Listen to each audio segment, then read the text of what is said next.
නමස්කාර වේවා බුදුරුවනට සැමදා බුදු හිමි සරණ යමි. නමස්කාර වේවා ධම්රුවනට සැමදා සදහම් සරණ යමි. නමස්කාර වේවා සංඝරුවනට සැමදා මහා සංඝ සරණ යමි. නමස්කාර වේවා තුනුරුවනට සැමදා තිසරණ සරණ යමි. සාදු සාදු සාදු. අපගේ පරම පූජනීය ගුරු දේවෝත්තම කල්යාණ මිත්‍ර අපගේ පින්වත් ලොකු ස්වාමීන් වහන්සේට නිදුක් නිරෝගී දීර්ඝායුෂ සම්පන්නියම සැලසේවා. සාදු සාදු සාදු. ශ්‍රද්ධාවන්ත පින්වත්නි, පහුගිය කාලේ අපි ඉගෙන ගත්තේ පෙවිතුරු නිවන් මඟ දහම් දේශනා ශ්‍රවණය කරන ඔබට අසන්ට ලැබුණු කායානුපස්සනා දේශනා තමයි මීට කලින් අහන්න ලැබුණේ. ඉතින් අද පෙවිතුරු නිවන් මඟ දහම් වැඩසටහනේ විශේෂ දහම් කරුණු ටිකක් කතා වෙනවා.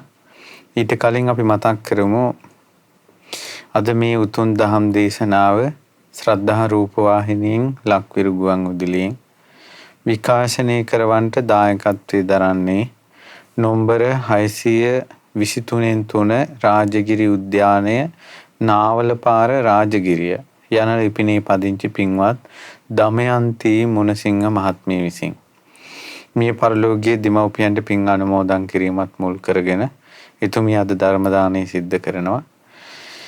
පිවිතුරු නිවන් මාර්ගයේ අන්නහිට අහන්ත සලස්වන පින මේ ධර්ම දාන සලසන මේ පින්වතුන්ට තමන්ටත් පිවිතුරුවම නිවන් මාර්ගයේ ගමන් කරන්න නොවරදින නිවන් මාර්ගයේ ගමන් කරන්නට ඒකාන්තයෙන් හේතුපකාරක පිනක් බවට පත් වෙනවා. ඒ ගැන හිතලා සන්තෝෂයටපත් වෙන්න. පින්වතුනි, සත්‍තිස් බෝධිපාක්ෂික ධර්ම ගැන මේ පින්වතුන්ට දහම් කරුණු කියලා දෙන්න තමයි මේ දහම් වැඩසටහන පින්වත් ලොකු ස්වාමීන් වහන්සේ අපිට අනුශාසනා කළේ මේ දහම් වැඩසටහනේ මෙහෙම කියලා දෙන්න කියලා. අපිට ඊටමත් පිරිසුදු දහම් ඇසුරක් ඊටමත් පිවිතුරු ගුරු ඇසුරක් ලොකු ස්වාමීන් වහන්සේ නිසා ලැබුණා. ලොකු ස්වාමීන් වහන්සේ ධර්මයේ හංගපු කෙනෙක් නෙවෙයි. ලොකු ස්වාමීන් වහන්සේ ධර්මයේ විවෘත කරපු කෙනෙක්. ලොකු ස්වාමීන් වහන්සේ තමයි මිත්‍යා දෘෂ්ටි වලින් අඳුර වෙලා ගිය මේ බුද්ධ ශාසනයේ නැත්නම් මේ ශාසනයේ නැමැති මහා ස්තූපේ නැවත පහන දැල්ලුවේ ලොකු ස්වාමීන් වහන්සේ. ඒලියෙන් තමයි අපි සෑය දෙස බලන්නේ. ලොකු ස්වාමීන් වහන්සේ පහළ නොවෙන්න මේ නිවන් මේ කායානුපස්සනාව ගැන ඔබට මේ සරලව ඔබට කියලා දුන්නට අපිට කවදාවත් ওই විදිහට අහන්නවත් ඉගෙන ගන්නවත් වෙන්නේ නැහැ. ලොකු ස්වාමීන් වහන්සේ අපිට ඒවා ඉගැන්වුවේ නැත්තම්. කායානුපස්සනාව ගැන අහනකොට ඒ භාවනාව ගැන අහනකොට ඒක අපිට තේරෙනවා වගේ දැනෙනවා. සරලයි වගේ දැනෙනවා. නමුත් ඔකේ තියෙන ගැඹුර තමයි පුරුදු කරන්න අමාරුයි. හිත දෙන්නේ නැහැ. වීරිය උපදින්නේ නැහැ. මන්දෝත්සාහය වෙනවා. හිත කුසීත වෙනවා. කුසල් වඩන්න තියෙන ඉඩකඩ ඇහිරෙනවා. ආනෝක තමයි දුෂ්කරතාවයි. ධර්මයේ නිර්මලයි. ධර්මයේ පැහැදිලි. පිරිසිදු ගුරු ඇසුරක් ලැබෙනවා. පිරිසිදු දහම් පණිවිඩය ඔබට එනවා. නමුත් තියෙන දුෂ්කරතාවය තමයි මේක පුරුදු කරන්න තියෙන ඉඩකඩ ඇහිරෙන එක. දැන් සත්‍තිස් බෝධිපාක්ෂික ධර්ම ඉගෙන ගනිද්දී පළමුවෙන්ම තියෙන්නේ සතර සතිපට්ඨානය. කායානුපස්සනා, වේදනානුපස්සනා, චිත්තානුපස්සනා, ධම්මානුපස්සනා. ඊළඟට තියෙන්නේ සතර සම්‍යක් ප්‍රධාන වීරිය. උපන් අකුසල් ප්‍රහාණය කිරීම, නූපන් අකුසල් නූපදවීම, ඊළඟට නූපන් කුසල් ඉපදවීම, උපන් කුසල් වඩා වර්ධනය කර ගැනීම. ඊළඟට තියෙන්නේ සතර ඉරිදිපාද. ඡන්ද, චිත්ත, වීරිය, විමර්ශා.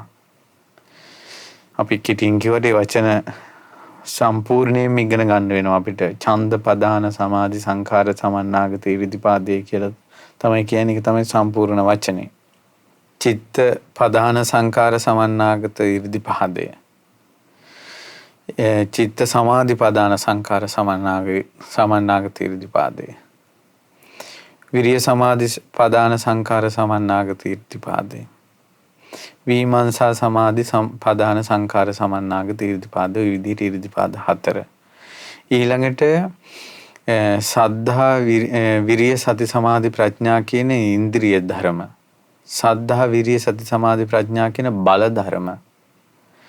ඊළඟට බොජ්ජංග ධර්ම 7. සති සම්බොජ්ජංගේ, ධම්මවිචේ සම්බොජ්ජංගේ, විරිය සම්බොජ්ජංගේ, පීති සම්බොජ්ජංගේ, පස්සද්ධි සම්බොජ්ජංගේ, සමාධි සම්බොජ්ජංගේ, සමාධි සම්බොජ්ජංගේ, උපේක්ඛා සම්බොජ්ජංගේ. ඊළඟට ආර්ය අෂ්ටාංගික මාර්ගය. සම්මා දිට්ඨි, සම්මා සංකප්ප, සම්මා වාචා, සම්මා කම්මන්ත, සම්මා ආජීව, සම්මා වායාම, සම්මා සති, සම්මා සමාධි. දැන් ඊට නිතර මම මේ වචන කියන්නේ ඔබට අඩුම තරමේ මේ වැඩසටහන් ටික ඉවර වෙනකොට මේ වචන ටිකවත් අඩුම තරමේ මතක හිටියි.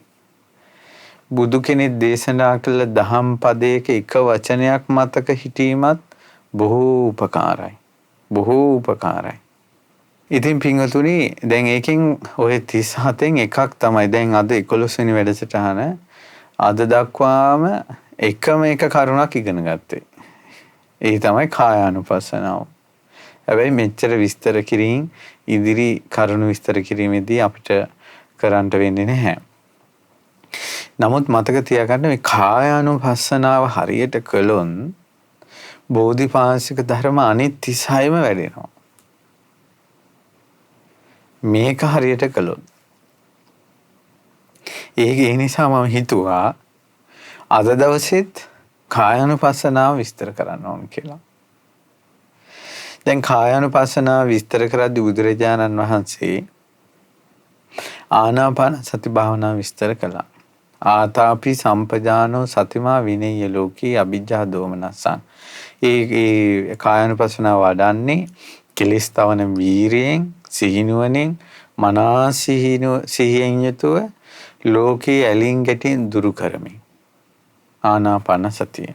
ඊළඟට ඉරියාපත භාවනාව, සති සම්පජාඤ්ඤ භාවනාව, අසුභ භාවනාව, ඊළඟට ධාතු මනසිකාර භාවනාව, ඊළඟට නවසීවතික භාවනාව. මල සිරුරක් නව ආකාරයකින් තේරුම් අරන් අපි මේ දැකලා මේ මල සිරුර තමන්ගේ ශරීරයට ගලපා බලමින් කරන භාවනාව ඉගෙන ගත්තා. එතකොට පින්වතුනි විශේෂයෙන් තියෙනවා දැන් මේ කායානුපස්සනා භාවනාව අපි වඩනවා කියලා කොහොමද දැන් තේරුම් ගන්නෙ?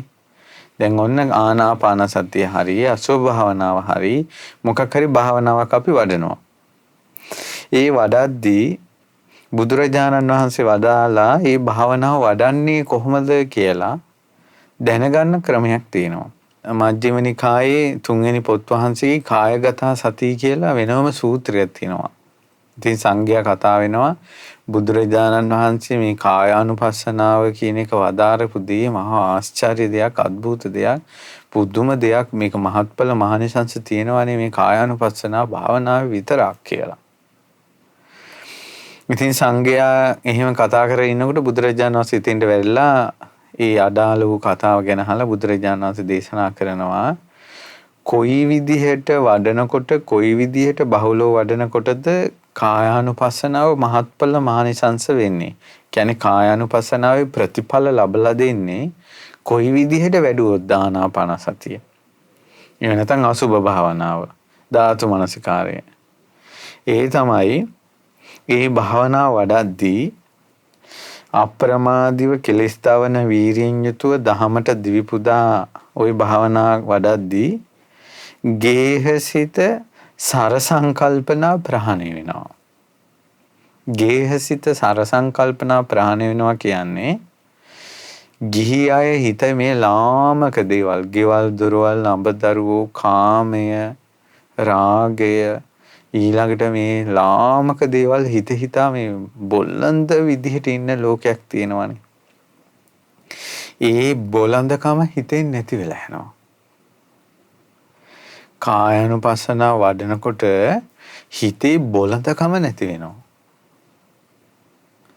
ඊළඟට අර කාමයේ කෙරෙහි ගිහි මිනිසුන්ගේ හිත දුවන විදිහේ සිතිවිලි නැති වෙනවා. ලාමක සිතිවිලි නැති වෙනවා. වැදගත් වෙනවා අය. ගේහසිත සර සංකල්පනා ප්‍රහාණය වෙනවා.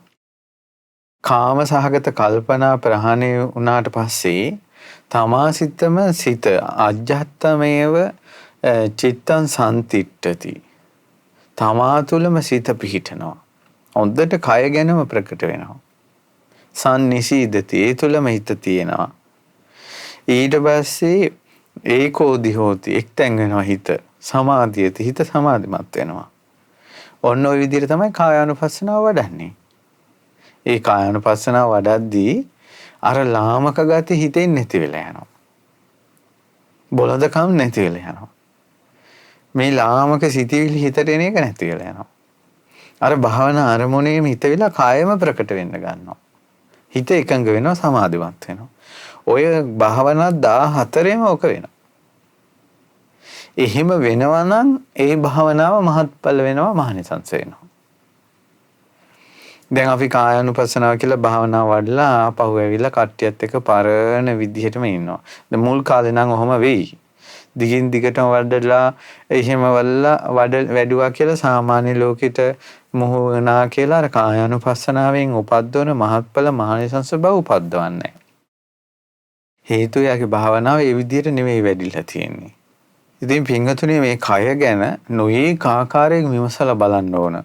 දැන් බලන්නේ කායානුපස්සනා භාවනාව ටික හොඳට බලනකොට පේනවා ඕන කෙනෙකුට පහසුවෙන් කරන්න පුළුවන් විදිහට ආස්වාස ප්‍රාස්වාස භාවනාව ඉස්සල්ලාම ආවා. ආනාපාන සතිය. ඊළඟට ඉරියව් ගැන. ඊළඟට සති සම්පජාඤ්ඤය. ඊළඟට අසුභ භාවනාව. ඊළඟට ධාතු මනසිකාරය. ඊළඟට නව ජීවිතකේ. උසුම රැල්ලේ ඉඳලා මැරිච්ච මිනිය දක්වාම කය ගැන හිතන්න පුළුවන් මිනිසෙකුට. හුස්ම රැල්ලේ ඉඳලා මැරිච්ච මිනිය දක්වාම හිතන්න පුළුවන් මිනිසෙකුට තමන්ගේ කය තේරුම් ගන්න. මෙච්චර විනාශයක් තමන්ට උනේ මේ කයට අපි මුලා වෙච්ච නිසා. මේ ශරීරයට මුලා වෙච්ච නිසා. ඔබ දහ දුක් විඳින්නේ මේ ඇඟක් නිසා. හොඳට හිතලා බලන්න මොලේ කලඳක්වත් තියනවා නම් දහ දුක් විඳින්නේ මේ ඇඟක් නිසා. ගෙවල් දොරවල් යාන වාහන වතු පිටු අඹදරුවෝ මේ ඔක්කොම කයක ප්‍රතිඵල. ශරීරයක ප්‍රතිඵල. සසර දුකින් අත් මිදෙනු කැමැත්තා මේ කය දිහා මේ රූපේ දිහා 11 ආකාරයකින් බලනවා. අනිච්චතෝ අනිත්‍ය විදිහට බලනවා. වෙනස් වෙවි යන විදිහට. පුංචි කාලේ ඉඳලා මේ වෙනකොට අපේ කය කොච්චර වෙනස් වුණාද? ජරා ජීර්ණ වෙලා කොච්චර වෙනස් වුණාද? අපේ ඇඟ උදේ කොණ්ඩේ පීරලා හවසට පීරන්නේ වෙනස් වීම නිසානේ. උදේ හොදලා හවසටත් හොදන්නේ වෙනස් වීම නිසානේ.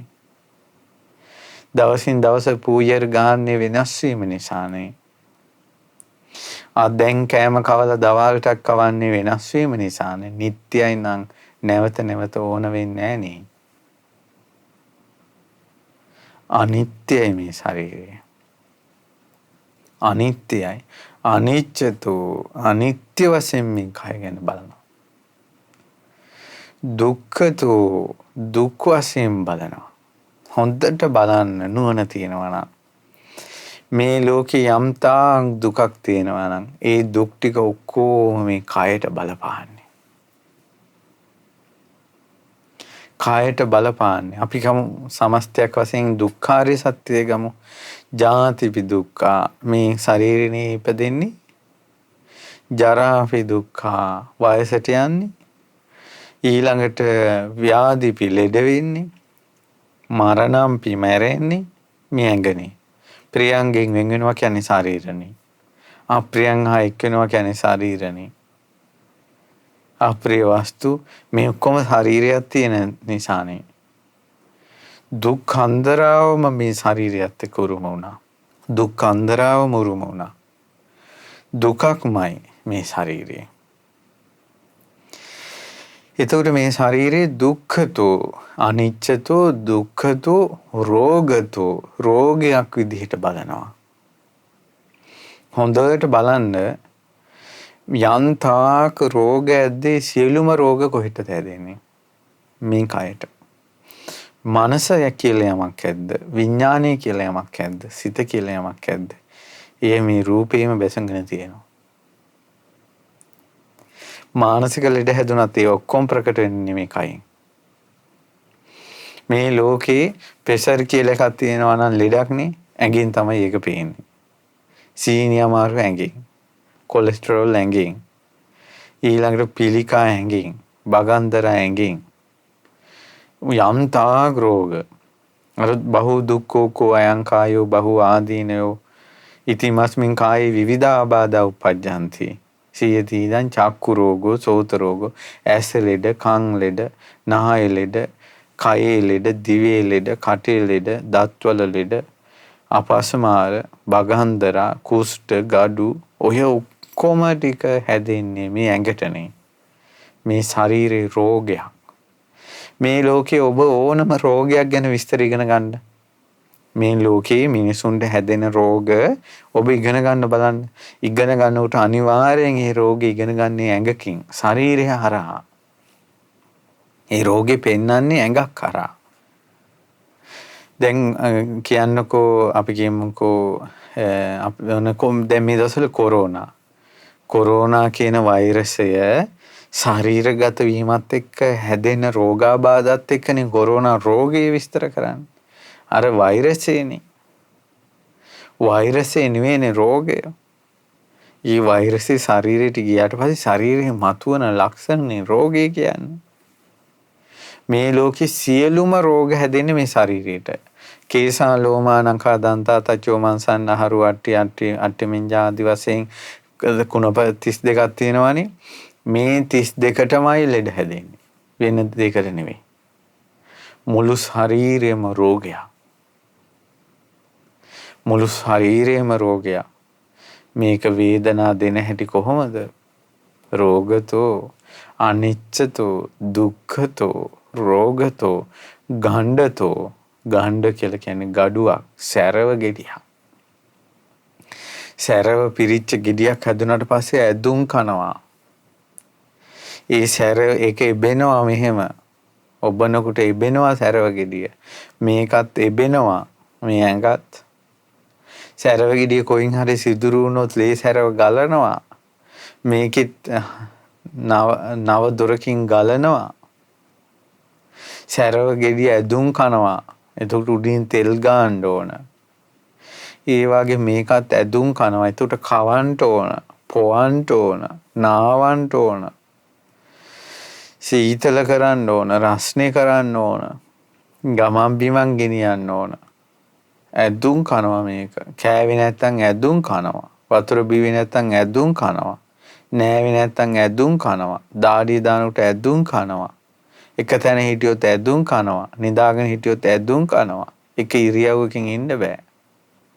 සැරව ගෙඩියක් වගේ. සැරව ගෙඩියක් වගේ.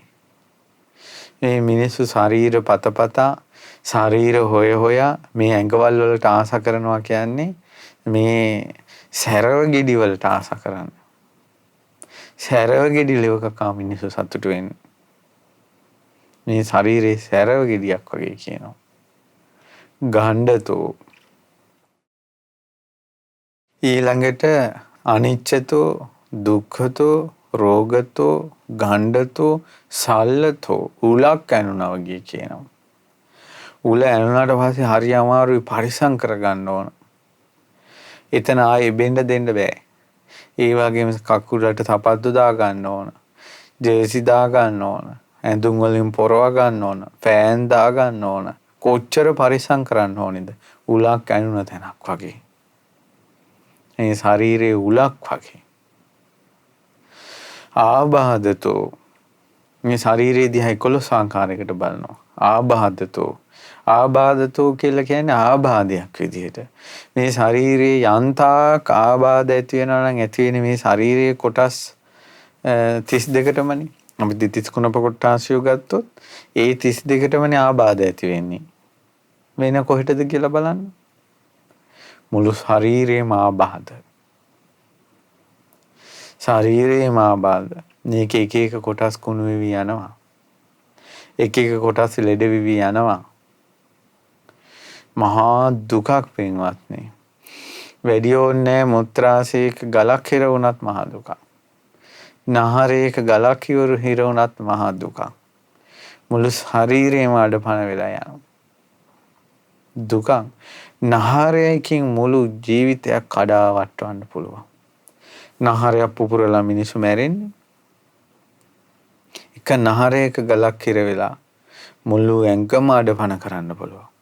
මහා ආබාධයක් මේක. මේකටම සැප දෙනවා. මේකටම අපි සැප දෙනවා. මේකටම සැප දෙනවා. මේකම වර්ණනා කරනවා. මේකෙම ෆොටෝ ගහනවා. මේකම ලෝකෙට පෙන්නනවා. මේකටම ප්‍රශංසා කරනවා. මේ තමන්ම හුවා දක්වනවා. කය ගැන මොනවද දැනගෙනද? අනිච්චතෝ දුක්ඛතෝ රෝගතෝ ගණ්ඩතෝ සල්ලතෝ ඊළඟට අගතෝ කියන්නේ පීඩාවක්. මහා පීඩාවක් පින්වත්නි මේ ශරීරේ. එක ඉරියව්වකින් ඉන්න බෑ. ඉඳගෙන ඉන්නකොට අමාරුයි. කොන්දරේ දෙනවා, දණහිස් දෙනවා. හිටගෙන ඉන්නකොට අමාරුයි, දණහිස් දෙනවා. ඇවිදගෙන යනකොට අමාරුයි, දණහිස් දෙනවා. නිදාගෙන ඉඳලාම අමාරුයි. වෙලාවකට එක පැත්තකට ඉඳලා අතපය රිදෙනවා. සැර ගන්න බෑ. දාඩිය දානවා. මහා පීඩාවක්. නාවන්න ඕන, කවන්න ඕන, පොවන්න ඕන. මහා පීඩාවක්. මිනිස්සු ඇස්සේ තෙමි අවුවට පිච්චි බස් වල යමින් කෝච්චියේ යමින් මිනිසුන්ගේ බැනුම් අහා වැඩ කරමින් මේ දිවා රාත්‍රියේ මහන්සි වෙන්නේ මේ ඇඟවල් පෝෂණය කරන්න නේද? ඔබ යන්තාක් මිනිසුන්ගෙන් බැනුම් අහා පීඩා විඳිනවද? ලෙඩකට දුකකටවත් සැනසෙල්ල ඉන්න නැතුව පීඩාවල් විඳිනවද? ඒ ඔක්කොම මේ ඇඟ නිසා. හොඳට බලන්න නුවණින් කල්පනා කළා. මහා පීඩාව. දරුවෝ නිසා විඳින ඔක්කොම දුක් මේ ඇඟක් නිසා නේද?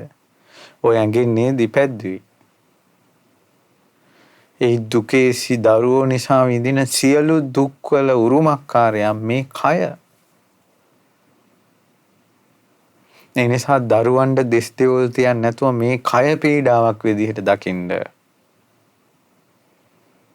මේ කය පීඩාවක් විදිහට දකින්න. එතකොට නම් ඔබට සැනසෙල්ලක් එයි.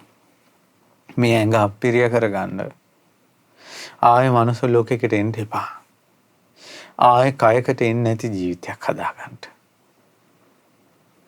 නිදහස් වෙනවා. මේ කායානුපස්සනාව තියෙන ආයේ සසරට වැටෙන එකක් නෙවෙයි.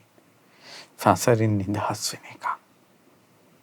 ඊළඟට අනිච්චතෝ දුක්ඛතෝ රෝගතෝ ගණ්ඩතෝ සල්ලතෝ ආබාධතෝ ඊළඟට අගතෝ ඊළඟට තියෙනවා පරතෝ කියලා කියන්නේ අනුන්ගේ දෙයක්.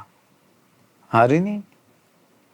අපි අපේ කියලා ඔන්න මුළු ජීවිත කාලෙම ඇඟ මගේ කියා ගන්නවා. ඊට පස්සේ මැරිච්ච ගමන් ඒක අයිති ගින්නට මෙන්න දවනවා. එක්ක ගින්නට අයිති. අපිට අයිති නෑ. නෑදෑයෝ අපි කියලා තියාගන්නේ නෑ. අය ගිහින් දානවා. එක දරුවෙක් මේ ඇඟක් තියාගනි අපි. ස්වාමියා මැරුණාට පස්සේ දිවි හිමියෙන් බිරිඳ ඇඟ තියාගනි. බිරිඳ මැරුණාට පස්සේ දිවි හිමියෙන් ස්වාමියා ඇඟ තියාගනි. ගිහින් දානවා. එක්කෝ ආදාහනය කළොත් පුච්චනවා. ඒතකොට ඒ කියන්නේ ගින්දරට අයිති. අලු ටික පොළොවට දානවා පස් වලට අයිති. සෝහනට දැම්මොත් පඨවි ධාතුවත් එක්ක එකතු වෙනවා. අපි අයිති පොළොවට, ජලයට, උණුහුමට, වායුවට. ඒ වුණාට අපි හිතාගෙන අපි අපේ කියලා. අවසානයේ මේ ශාරීරික අයිතිකාරයෝ ටික මතුවෙනවා සෝහනට දැම්මට පස්සේ පණුවෝ කනවා හොඳට අපේ ඇඟ කියලා. මේ 90 කෝටියක් මේ ඇඟ ඇතුලේ පණුවෝ ඉන්නවා පින්වත්නි. අවස්ථාව එනකල් අපි කන කෑමින් යැපි චූටි නූල් වගේ මේගේ ඇඟ ඇතුලේ පණුවෝ ඉන්නවා. මැරිලා වැටිච්ච ගමන් උන් ටික මෙහිම බත් ඇට වගේ ලොකු වෙනවා. මේකම කාලා දානවා. පාන යානකල් ඉන්නේ. අයිතිකාරයෝ ගොඩායි. හිවල්ලු. ඇයි හර නවසීතික බාහනාවක් තිබ්බේ? ගිජ්ජේහිවා කජ්ජමානං කුලලේහිවා කජ්ජමානං සුනකේහිවා කජ්ජමානං විවිධේහිවා පානක ජාතේහි කජ්ජමානං. විවිධ වූ ප්‍රාණීන් විසින් මේක කාලා දානවා. අනුන්ට අයිති. අපිට අයිති නැහැ. අපිට අයිතිකාරයෙක් නැති නිසා තමයි මේ මුත්‍රා බොක්කේ ගලක් හිර වෙලා. එයා අපෙන් ඇහුවේ නැහැ හිර වෙන්නද කියලා. වකුගඩුව නරක් වෙලා. එයා ඇහුවේ නැහැ නරක් වෙන්නද කියලා. පෙනහල්ල සිදුරු වෙලා. එයා ඇහුවේ නැහැ සිදුරු වෙන්නද කියලා. ඇයි ඇහුවේ නැත්තේ? කොරෝනා මෙන්න හැදිලා. එයා ඇහුවේ නැහැ අපෙන් හැදෙන්නද කියලා. අයිතිකාරයෙක් නැහැ. අයිතිකාරයෙක් හිටියනම් එයාගෙන් අහනවානේ. පරතෝ. ඒකට කියන්නේ පරතෝ. සිංහලෙන් කිව්වොත් අපි ඒකට මිනිස්සුන්ට බයින්නේ පරයා කියලා. කට ඇරලා පරයා කියලා බයින්න පුළුවන් වචනයක් මේ ශාරීරිය. පර අනිත් අයට අයිති. අනුන්ට අයිති. පරතෝ පලෝකතෝ සිඳී බිඳී යනවා. මේ ඇඟේ කේසා ලෝමා නඛා දන්තා තචෝ ආදි වශයෙන් කුණප කොට්ටාසියෝ 32ම ගත්තොත් නැත්නම් විද්‍යාව ඉගෙන ගන්න ළමයි මේ ඇඟේ මොන හරි කෑලි බැලි තව කපලා ගන්නවා නම් ඒවා ගත්තොත් එක කෑල්ලක් කියන්න බලන්න තැලෙන්නේ නැති, පොඩි වෙන්නේ නැති, කුඩු කරන්න බැරි හැම කෑල්ලක්ම ඇඟේ කුඩු වෙනවා. චාප්ප වෙනවා. ඒ නිසා වහන වලට චාප්ප වෙන්නේ. මැෂින් වලට අහු වෙලා චාප්ප වෙන්නේ. උඩින් වැටිලා කුඩු වෙන්නේ. සුණු විසුණු වෙලා යන්නේ. පලෝකතෝ සිඳී බිඳී වෙනසිය. බලන්න ඒ නුවණැති ශ්‍රාවකයා සතර ඉරියව්වෙන් එක්තරා ඉරියව්වකදී ලැබුණ විවේකයෙන් කය ගැන සිහි කරනවා. අනිච්චතෝ අනිත්‍යයි. දුක්ඛතෝ දුකක් විදියට. ඊළඟට රෝගතෝ රෝගයක් විදියට. ගණ්ඩතෝ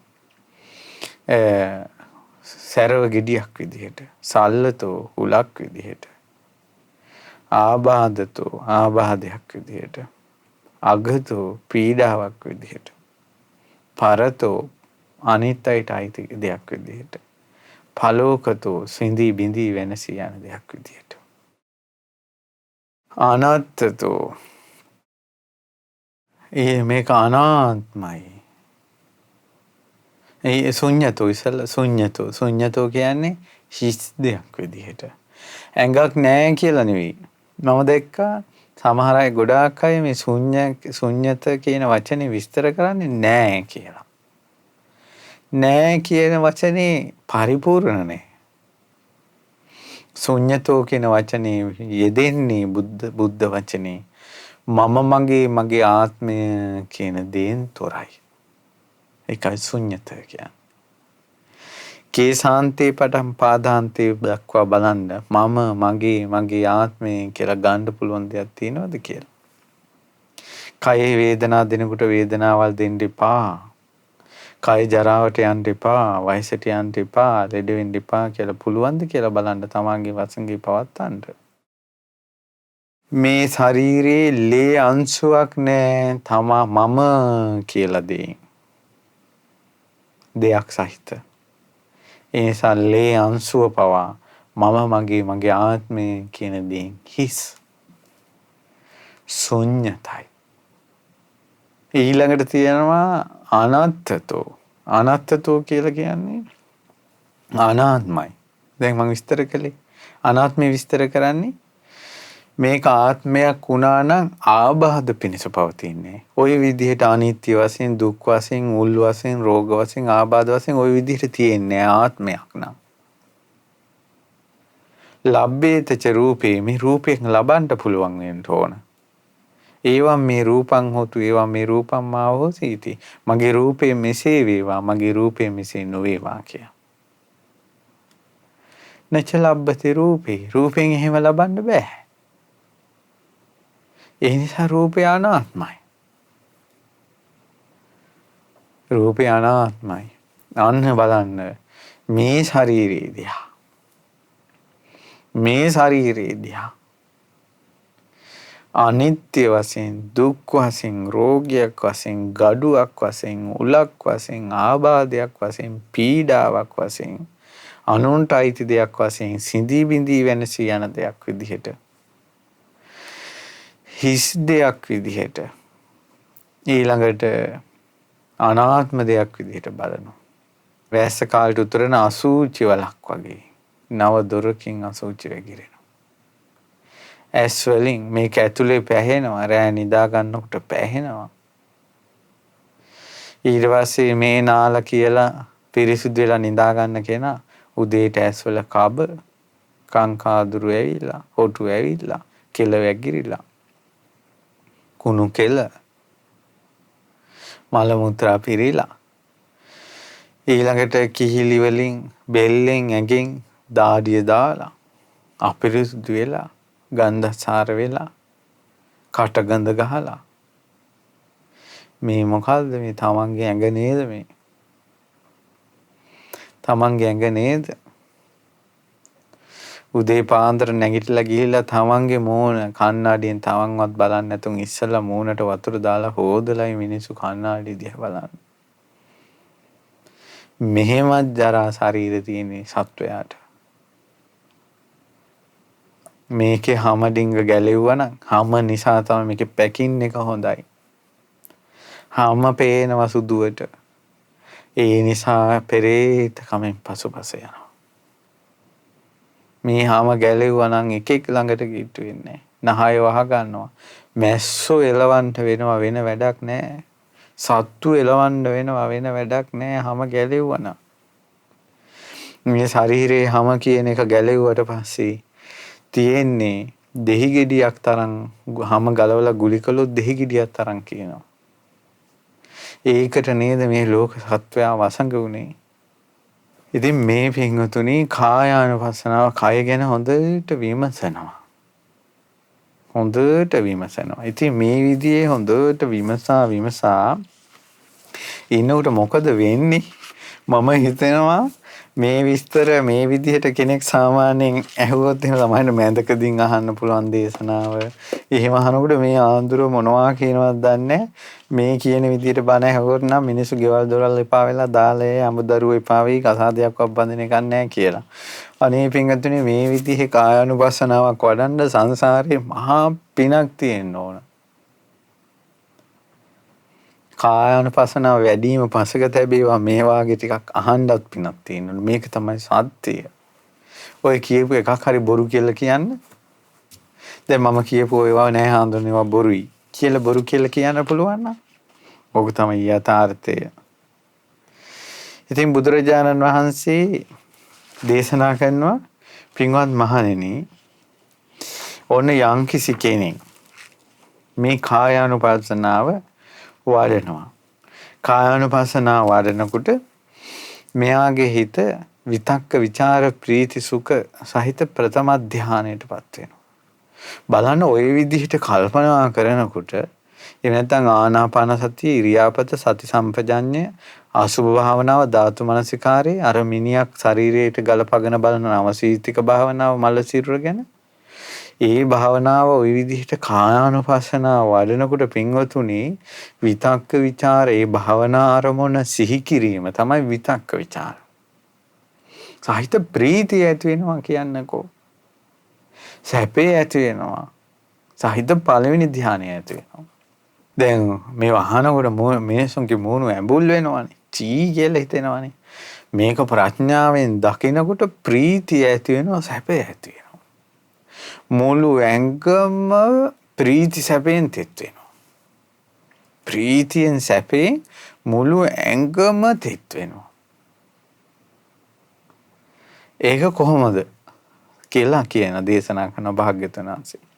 ඉස්සර සබන් නැහෙනි. ඒතකොට මොකද කරන්නේ? ඒ රජවරු කුඩු වර්ගයක් හදලා තියෙනවා. නාන සුණු කියලා කියන්නේ. ඒතකොට නාන්ට කිට්ටු වුණාට පස්සේ එකෙන් ගුලියක් හදා ගන්නවා. සබන් ගැටේ වගේ. ඒක හදාගන්නේ සබන් කුඩු ටික තඹ භාජනයකට දාලා ලෝහ භාජනයකට වතුර ඉහෙයිගේ ඒක ගුලි කරනවා. ගුලි කළාට පස්සේ ඒක අපි කියමු අග්ගල ගුලියක් වගේ කියලා. එහි වතුර ගෑවිච්ච නැති තැනක්, තෙත් නොවිච්ච තැනක් නැහැ. ඒ නාන සුණු ගුලිය.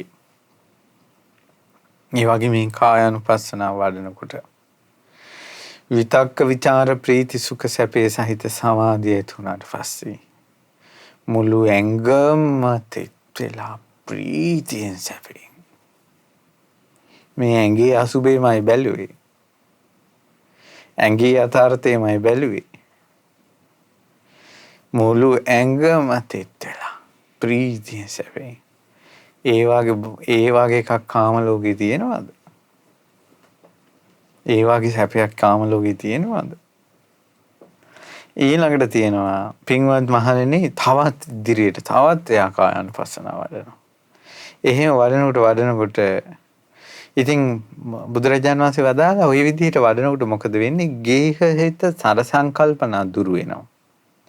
ගිහි මිනිස්සු හිතන ලාමක සිතිවිලි වලින් එයාගේ හිත ඈත් වෙලා හිත තව තව සමාධිමත් වෙනවා. මේකට තමයි කායානුපස්සනාව යා ඉදිරියට වඩනවා කියලා කියන්නේ.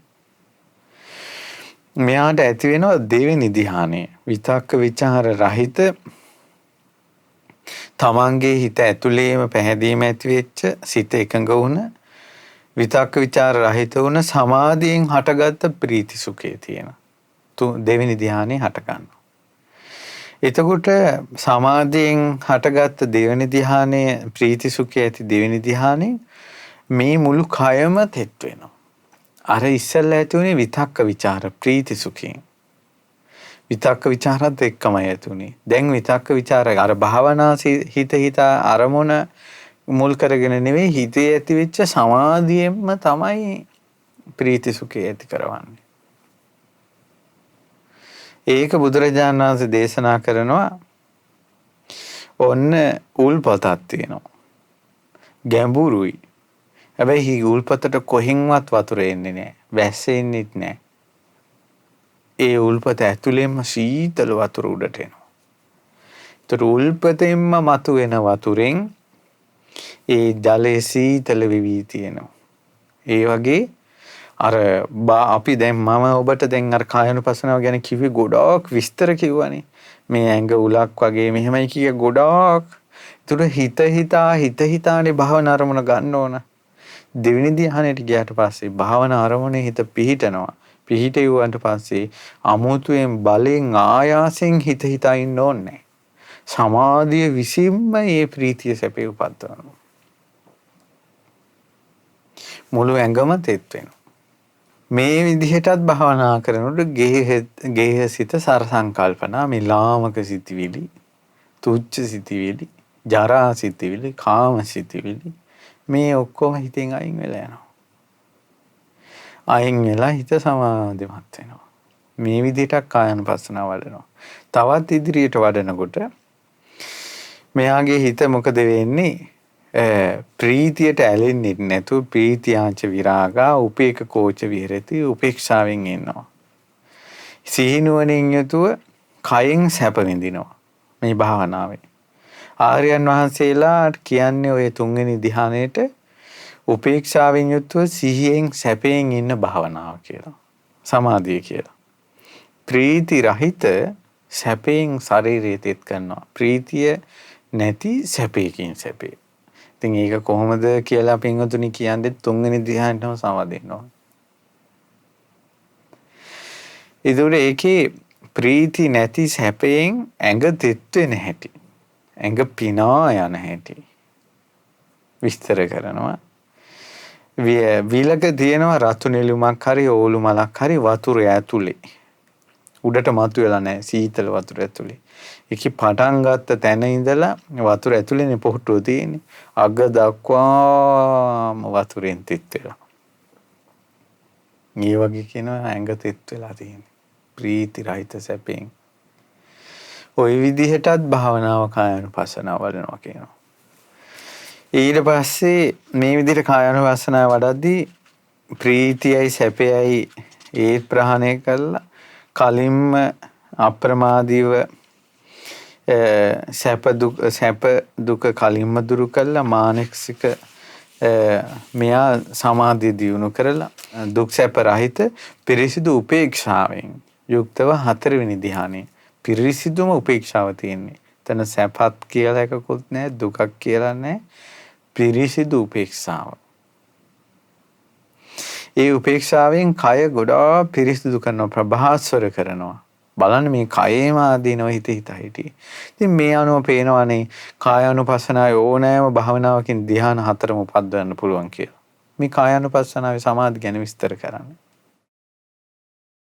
ඊට පස්සේ මේක කියනවා සුදු වස්ත්‍රයකින් කෙනෙක් වැහුවොත් මුළු ඇඟම සුදු වස්ත්‍රයෙන් වහලාන තියෙන්නේ. ඒ වගේ පිරිසිදු උපේක්ෂාවෙන් එයාගේ කය තෙත් වෙලා තියෙන්නේ කියලා. මේ විදිහට කායගත හතිය වඩනවා කියනවා. එයාගේ හිතේ ලාමක සිතිවිලි දුර වෙලා යනවා කියනවා. මේ විදිහට කායගත සතිය ප්‍රගුණ කරනවා නම් බහුල වශයෙන් ප්‍රගුණ කරනවා නම් ඔහු තුල යම් විද්‍යා භාගී හේවත් අවබෝධඥානය ඇති වෙන ධර්මයන් නැත්නම් ඒ කුසල් දහම් ඒ සියල්ලම ඔහු තුල තැම්පත්ව වැඩිනවා කියනවා. විද්‍යා භාග්‍ය ධර්ම මොනවද? අවබෝධයට උපකාරක ධර්ම මොනවද? සත්‍තිස් බෝධිපාශික ධර්ම. සත්‍තිස් බෝධිපාශික ධර්මම වැඩෙනවා කියනවා කායානුපස්සනාව වඩනකොට. ඒකයි මෙච්චර විස්තර කළේ. ඒක මේ වගේ දෙයක් කියනවා. මුහුද කියලා හිතෙන් හිතුවොත් කෙනෙක් මුහුද කියලා හිතනකොටම යන්තාක් ලෝකේ ගංගාවල් තියෙනවාද? ඒ සියලු ගංගාවල්ම මුහුදට අයිතිනේ. ඇයි හැම ගංගාවම ඉවර වෙන්නේ මුහුදෙන්නේ? ඒ වගේ තමයි කියනවා කායානුපස්සනාව කියලා කෙනෙක් වැඩුවොත් සියලු කුසල් වැඩුවා වෙනවා කියනවා. ওই විදිහට හොඳට කායානුපස්සනාව වඩලා නැත්නම් මේක වඩලා නැත්නම් කියලා කියන්නේ මේ කායානුපස්සනාව භාවනාව වඩලා නැත්නම් කෙනෙක් බුදුරජාණන් වහන්සේ වදාලා ඒ භික්ෂුවගේ වැඩපිළිවෙල මායя ග්‍රහණය කරනවා. ඔහුට ඕනම අරමුණක් දෙන්න මායයට පුළුවන්. ඒක මේ වගේ වදාලා. මැටි ගොඩක් තියෙනවා. බර ගලක් අරන් ඇවිල්ලා අර මැටි ගොඩට දාන්න පුළුවන්. ඒක මැටි ගොඩේ එබ්බෙනවා. කිඳා බහිනවා. කිසිම අපහසුකින් තොරව. ඒ වගේ කායානුපස්සනාව වඩපු නැති ජීවිත මැටි ගොඩවල් වගේ කිව්වා. මැටි ගොඩවල් වගේ. මාරයට ඕනම අරමුණක් මෙහෙම චුට්ටක් දාන්න විතර තියෙන කිඳා බහිනවා. ඊට පස්සේ බුදුරජාණන් වහන්සේ වදාලා කායානුපස්සනාව වඩලා නැත්නම් ප්‍රගුණ වෙලා නැත්නම් මාරයට ඕන දෙයක් යට කරන්න පුළුවන්. ග්‍රහණය කරන්න පුළුවන්. හිතට අරමුණු දෙන්න පුළුවන්. ඒක මේ වගේ කිව්වා. වියලි දර කෑල්ලක් අරන් ඒ කාලේ ගිනි උපදින උත්තරාකරණීය කියලා එකක් තියෙනවා. ඒකෙන් මෙයා මොකද කරන්නේ? අර වියලි දර කෑල්ල අර ගිනි ගානා දණ්ඩේ ගානකොට ගින්දර පහළ වෙනවා. ඉතින් ඒක අනිවාර්යෙන් වෙන එකක් නේ. ගින්දර උපද්දවන වියලි දර වගේ කිව්වා කායානුපස්සනාව වඩපු නැති අය. ඕන දෙයක් කරන්න පුළුවන්. කායානුපස්සනාව වඩපු නැති බහුලව වඩපු නැති කෙනාට මායයට ඕන දෙයක් කරන්න පුළුවන් කිව්වා. ඒ තමයි කිව්වා දරණුවක් උඩ කලයක් තියලා තියෙනවා. ඒ කලයට ඕනම කෙනෙකුට ඇවිල්ලා වතුර දාන්න පුළුවන්. ඇයි ඉඩ තියෙනවා. ඒ කලේ වතුර නැහැ. හිස් කලයක්. ඕන කෙනෙකුට ඇවිල්ලා වතුර දාන්න පුළුවන්. එහෙනම් හිස් කල කායානුපස්සනාව වඩපු නැති ජීවිත. ඊළඟට බුදුරජාණන් වහන්සේ වදාලා කායානුපස්සනාව වඩපු නැති කෙනාට ඕන දෙයක් මායයට කරන්න පුළුවන් කිව්වා. භික්ෂුගේ වැඩපිළිවෙල වෙනස් කරන්න පුළුවන් කිව්වා. අරමුණු දෙන්න පුළුවන් කිව්වා. ඒ තමයි ඒක මේ වගේ දෙයක් කිව්වා. ඒ තමයි පින්වතුනි දැන් අපි බලන්න මේ දැන් අද කාලේ එක මිත්‍යා දෘෂ්ටි පැතිරෙනවානේ. යෝගාවචරයෝ භාවනා යෝගින් භාවනා කළා විදර්ශනාව කළා නුවණින් විමසුවා කියලා එක දර්ශන දානවනේ. අදහස් දානවනේ. ඒකට ඔවුන් එක මිත්‍යා දෘෂ්ටි පතුරවනවනේ. ඇයි එහෙම වෙන්නේ? ඔවුන්ගේ හිත ඇල්ලුවා. ඔවුන්ගේ හිත ග්‍රහණය කළා. හේතු කායානුපස්සනාව වඩලා නැති නිසා. යම් කිසි කෙනෙක්ගේ අවුලක් පේනවා නම් දැක්මේ දර්ශනේ ඔහු කියන දේ ඒ අවුලට හේතුව තමයි ඔහු කායානුපස්සනාව වඩලා නැහැ. ඒ නිසා අරයට හසුරවන්න පුළුවන් එයාව. අද කාලේ සමස්තයක් වශයෙන් ඕක තමයි තියෙන්නේ. ඊට පස්සේ බුදුරජාණන් වහන්සේ වදාලා හොන්දට කායානුපස්සනාව වැඩුවොත් කොහොමද එයාව අල්ලන්න බැරි? සැහැල්ලු නූල් පන්දුවක් අරගෙන ඇවිල්ලා මහා දඩ ඝනකම අරටුවෙන් කරපු ඝනකම දොරකට අරන්න නූල් පන්දුවෙන් නූලෙන් අයින්නවා මේක සිදුරු කරන්න ඕන කියලා පුළුවන්ද කියලා ඇහුවා. හිතන්නවත් බෑ. ආන්නේ වගේ තමයි කිව්වා මාරයට හිතන්නවත් බෑ කිව්වා එයාගේ හිත වෙනස් කරන්න. එයාගේ වැඩ පිළිවෙල වෙනස් කරන්න බෑ කිව්වා. දැන් අනිත් එක්කෙනාට කිව්වේ ගලක් ගෙනල්ලා දානවා මැටි ගොඩකට කිව්වා. කායනුපස්සනාව වඩලා නැත්තම්. දැන් නූලක් අරන් අරටුවකින් කරපු ඝනකම් සහිත දොරකට අයින්නවා වගේ කිව්වා. කායනුපස්සනාව වඩපු කෙනාට. කායනුපස්සනාව බහුල වශයෙන් වඩපු කෙනාට අල්ලන්න බෑ කිව්වා කිසිම බලවේගයකට ලෝකේ. ඒක හරියට මේ වගේ කිව්වා. අමු කිරි සහිත ලීයක් ගෙනල්ලා ගින්දරි පැද්දවන්න හැදුවට උපදින්නේ නැහැ. අර ගිනි ගානක් දාන්න ගියවට ගිනි උපදින්නේ නැහැ ඒ වගේ. වතුර පුරවලා තියෙන භාජනයක් තියෙනවා. ඒකට ආයෙ වතුර දාන්න බෑ. හිත කඩක් නැහැ. ඒ වගේ තමයි කෙනෙක්ගේ ජීවිතේ කායානුපස්සනාවෙන් පිරුණාට පස්සේ එයාට ආයෙ කාටවත් අරමුණු දාන්න බෑ. ඊට පස්සේ මේ විදිහට බුදුරජාණන් වහන්සේ වර්ණනා කළා කායානුපස්සනාව. වර්ණනා කළා බුදුරජාණන් වහන්සේ වදාලා කායානුපස්සනාව හොඳට ප්‍රගුණ කළොත් බහුල වශයෙන් ප්‍රගුණ කළොත් විශිෂ්ට ඥාණයෙන් ප්‍රත්‍යක්ෂ කරගන්නා වූ යම් යම් ධර්මයකට විශිෂ්ට ඥාණයෙන් ප්‍රත්‍යක්ෂ කිරීම පිණිස සිත යොමු කරයින ඒ ධර්මයන් පිළිබඳව ඒ අදාළ කාරණේ කෙරෙහි සාර්ථකත්වයක් ලබා ගැනීමෙහි පුළුවන්කම ඇති වෙනවා. කායානුපස්සනාව වැඩුවට පස්සේ විශිෂ්ට ඥාණයෙන් අවබෝධ කරගන්න ඕන දේවල් අවබෝධ කරනවා. මොකද්ද? පංච උපාදානස්කන්ධය අවබෝධ කරනවා. ආයතනය අවබෝධ කරනවා. ස්කන්ධ ධාතු ආයතන මේ සමුදය වය මේ යම් කිසි දෙයක් සියුම් නුවණින් අවබෝධ කළ යුතු වෙනවා. ඒ සියල්ල අවබෝධ කරන්න යට අවස්ථාව ලැබෙනවා කියනවා. කායානුපස්සනාව වැඩුවොත්. ඒක මේ වගේ කිව්වා. හොඳට වතුර පුරවලා තියෙන භාජනයක් කවුරු හරි ඇවිල්ලා කොයි පැත්තකට හරි ඇල කළොත් ඇල කරපු පැත්තෙන් වතුර වැටෙනව නේද? කායානුපස්සනාව වඩපු කෙනාට පංච උපාදානස්කන්ධේ හට ගැනීම වෙනසීම නම් දකින්න ඕනේ. ඒ කෙරෙහි සිත යොමු කරපු ගමන් සමුදේවයි දකිනවා. ආයතන හය නම් පටිච්ච සමුප්පාදේ නම් දකින්න ඕනන්නේ. කායානුපස්සනාව වඩපු කෙනාට පටිච්ච සමුප්පාදය අවබෝධ කරගන්න පුළුවන්. ස්කන්ධ ධාතු ආයතන වශයෙන් අවබෝධ කරගන්න පුළුවන්. බුදුරජාණන් වහන්සේ වදාලා සම භූමියක නියරවල් බැඳලා, ඒ කියන්නේ වටේ මැටි වලින් බැම්මක් හදලා මැද වතුර පුරවලා තියෙනවා. ඕක කොහින් කැඩුවත් වතුර එනවා නේද කිව්වා. ආන්න ඒ වගේ තමයි කිව්වා කායानुපස්සන වඩපු කෙනෙකුට ඕනම පැත්තකින් අවබෝධ කරන්න පුළුවන්. ඊළඟට බුදුරජාණන් වහන්සේ වදාලා හතරමං හන්දියක රථයක් තියෙනවා. වේගවත් ජව සම්පන්න අශ්වයෝ ඉන්න.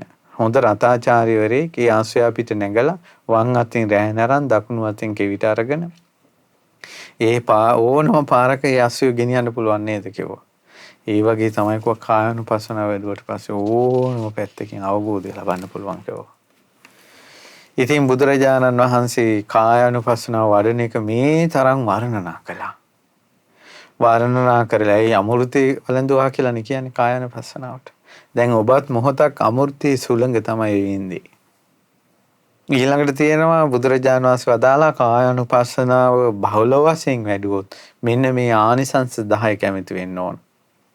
කියන්නේ මේ ආනිසංස 10ක් ලැබෙනවා.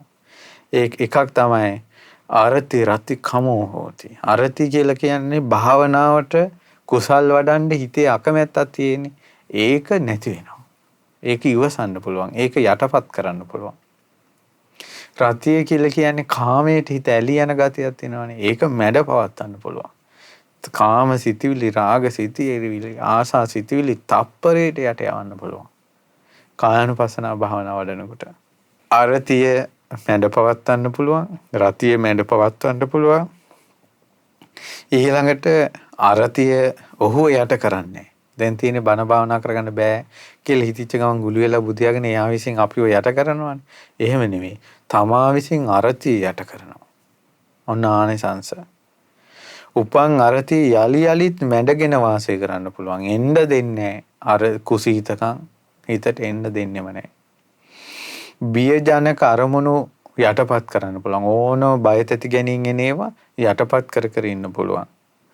ඊළඟට සීතල රස්නය සීතල ඉවසන්න පුළුවන්, රස්නය ඉවසන්න පුළුවන්, බඩගින්න ඉවසන්න පුළුවන්, පිපාසය ඉවසන්න පුළුවන්, මැසි මඳුරු උවදුරු ඉවසන්න පුළුවන්. එහෙනම් ඒ කාලේ නෙට් එකක් නැතුව, මඳුරු කොයිල් නැතුව මහා වනේ සංඝයා භාවනා කළා ඒවා ඉවසගෙන හිටියේ කොහමද? කායानुපස්සනාවේ. ඊට පස්සේ අවුසුලන් ඉවසන්න පුළුවන්, සතා සර්පයාගෙන් වෙන කරදර ඉවසන්න පුළුවන්, නපුරු ලෙස පවසන දුරුත්තානං දුරාගතානං වචනපතානං, නපුරු ලෙස පවසන නපුරු ලෙස පැමිණි දරුණු වචන ඉවසන්න පුළුවන්. ඕනම බැනුමක් ඉවසන්න පුළුවන්. ඊළඟට ශරීරයේ ඇතිවෙන දැඩි වේදනා, දුක් සහිත වේදනා තියුණු තිබ්බානං කටුකානං කරානං පානාහරණං, තීරුව කටුක තියුණු පන යන අමිහිරි අමනාප මේ වේදනා ඉවසන්න පුළුවන්. ඊළඟට ධ්‍යාන 4 කැමැතිසේ ලබන්න පුළුවන්. ඔහු කැමැති නම් ඉරිදි ප්‍රාතිහාර්ය පාණ්ඩ හිතේ පැත්තට යොමු කරන්න පුළුවන්. ඉරිදි අහසින් යන්නේවා, ඉරහඳ අල්ලන්නේවා. ඊළඟට දිව්‍ය ශ්‍රවණය, දිව්‍ය දෙවියන්ගේ හඬ දුර ළඟ හඬවල් අහන දිව්‍ය ශ්‍රවණය හදන්න පුළුවන්. ඊළඟට අනිත්‍යයේ හිත කියවන්න පුළුවන් පරචිත්ත විඥානෙ කායानुපස්සන වඩපු කෙනෙකුට. ඊළඟට පෙර යා කැමති නම් පෙර ජීවිත ඕන තරම් දකින්න පුළුවන්. ඊට පස්සේ චුතිය උපත දකින්න පුළුවන්, චුතූපපාත ඥානෙ. ඊළඟට ඒ වගේම භික්ෂුව ආශ්‍රවයන් සේවීමෙන් අනාශ්‍රව වූ චිත්ත විමුක්තිය, ප්‍රඥා විමුක්තියත් මෙහිදීම තමන්ගේ විශිෂ්ට වූ ඥානෙන් සාක්ෂාත් කොට ඊට පැමිණ වාසය කරනවා. අරහත්ත්වයටපත් වෙනවා. අවශේෂ මාර්ගඵල ගැන කවර කතාවද? රහත් වෙනවා. මේ ඔක්කොම කායානුපස්සනා භාවනාවේ ආනිසංස. ඔය එක භාවනාව සත්‍තිස් බෝධිපාක්ෂික ධර්මවල කායගත සති. අනේ මේවා අහන්නවත් කෙනෙකුට ලැබෙනවා නම් කොයි තරම් හොඳද? ජීවිතේට එකම එක මොහොතක්වත් මේ වගේ භාවනාවල් පොඩ්ඩක් හරි තමන්ගේ අවංක කැපවීමෙන් පොඩ්ඩක් පුරුදු කරන්න හිතක් නැවෙනවා නම් කොච්චර හොඳද? කවුරු හරි මේ කුසල් වඩනවා නම් කොච්චර හොඳද? ලෝකේ කවුරු හරි කොතනක හරි එක්කෙනෙක් හරි ඇති. සමහරට ඒ ඔබ වෙන්න පුළුවන්. ඔබ වෙනුවෙන් තමයි මේ බණපද ටික කියුනේ. මේ බුද්ධ ශාසනයේ අවසානයේට මෙච්චර දහම් විග්‍රහයක් සිද්ධ වෙන්නේ. මෙච්චර විවෘතව. ඔබ බලන්න කායගත සති සූත්‍රේ. සතිපට්ඨාන සූත්‍රේ බලන්න. තව ඉගෙන ගන්න. ඒ ආමා නිවන් සුව බොහෝ දුර නොවේ කියලා දහම් පොතක් තියෙන සතිපට්ඨාන සූත්‍රේ ලොකු සාන්නාංශිකේ. විස්තර වශයෙන් වචනේ විස්තර කරලා තියෙනවා. සිතට සුව දෙන භාවනා කියලා භාවනා ක්‍රම විස්තර කරලා පොතක් තියෙනවා. ඒ පොත කියවන්න. මේ විදියට තනියෙන් පුරුදු වෙන්න. ඉතින් ඔබ ධර්මයේ හැසිරෙනවා නම් ඔබට දහම් ගුරුවරු මුණ ගැහෙනවා. දැන් අද කාලේ මිනිස්සු අහන්නේ අමනුෂ්‍ය ප්‍රශ්න, ප්‍රේත ප්‍රශ්න, පෞල් ප්‍රශ්න, පෞද්ගලික ප්‍රශ්න කියවුවානේ. ඇයි ඒ? දහමට පැමිණිලාවත් නැහැ. තවම ඉන්නේ යක්කු ප්‍රේතයෝ භූතයෝත් එක්කමයි. තව තිසරණේටවත් ඇවිල්ලා නැහැ. මේ බණ භාවනාවක් ගැන අහන්නේ කවද්ද? සමාධියක්, ධ්‍යානයක්, සමාපත්තියක් ගැන අහන්නේ කවද්ද? ඉතින් ඒ නිසා කැමැත්තක් ඇති කරගන්න. කැමැත්තත් වටිනවා. චිත්තුප්පාදම් පහංචුන්ද කුසලේසු ධම්මේසු බහූපකාරන්ති වදාමි. චොන්ද කුසල් දහම් වඩනවා කියන එකේ සිටිවිල්ලක් උපද්දුවත් උපකාරයි කිව්වා මේ නිවනට. බුදුරජාණන් වහන්සේ වදාළේ. ඒ නිසා ඔබටත් මටත් ඒ කුසල් සිත්ම උපදීවා. කායානුපස්සනාවෙම සිත පිහිටාවා. මේ ලෝක සත්වයාටම ලකුණ්ඩ බද්දී මහරහතන් වහන්සේ අහනවා කියනවා බුදුරජාණන් වහන්සේ මට වරයක් දෙනවා නම් මේ මුළු ලෝකෙ වෙනුවෙන්ම වරයක් ඉල්ලන්න කියලා බුදුරජාණන් වහන්සේ දේශනා කළොත් ලකුණ්ඩ බද්දී මහරහතන් වහන්සේ දේශනා කරනවා මුළු ලෝකෙ වෙනුවෙන්ම මං ඉල්ලන වරය තමයි මේ මුළු ලෝකේ සියලු දෙනා තුලම කායානුපස්සනාව පිහිටාවා කියලා. ඒ නිසා කා තුලත් කායානුපස්සනාවම පිහිටාවා. තමන්ගේ කය අවබෝධ වේවා. දුකෙන් නිදහස් වෙත්වා. ඉතින් ඒ ලෝකෝත්තර සිත ප්‍රාර්ථනාව සිද්ධ කරමින් අද අපි පින් පමුණුවනවා පිවිතුරු නිවන් මඟ. අපි දැන් කායානුපස්සනාව කොටස අදින් අවසන් කරනවා. ඊළඟට අපි වේදනානුපස්සනාව ගැන ඉගෙන ගන්නේ. පිවිතුරු නිවන් මාර්ගයේ මේ උතුම් ධර්ම දේශනාව නොම්බර 623න් 3 රාජගිරි උද්‍යානයේ නාවල පාර රාජගිරිය යන ලිපිනේ පදිංචි පින්වත් දමයන්ති මුණසිංහ මහත්මිය මේ පින කළේ. එතුමියටත් කායානුපස්සනාවම පිහිටන්න මේ පින් හේතු ආසනා වේවා. දුකෙන්ම නිදහස් වෙත්වා කියලා පින් පමුණවනවා. සියලු දෙවියෝ මේ පින් අනුමෝදන් වී සියලු දෙනා ආරක්ෂා කරත්වා.